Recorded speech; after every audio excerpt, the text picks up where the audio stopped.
Magandang araw po sa inyo lahat. Lord, teach us to pray.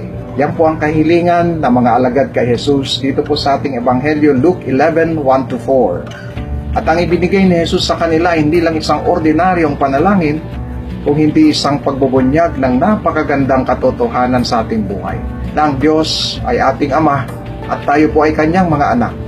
Kalakip po ng dasal na ito ang sikreto ng tunay na kagalakan sa buhay, at yan po ay ang pagsunod sa kalooban ng Diyos at ang pagmamahalan natin bilang magkakapatid. Taglay ang pangunahing sangkap ng pagmamahal ng Diyos, at yan po ay ang awa at pagpapatawad. The next time we pray Our Father, sana taglay natin yung pasasalamat sa Diyos dahil sa napakalaking karangalang ito na ginawad niya sa atin.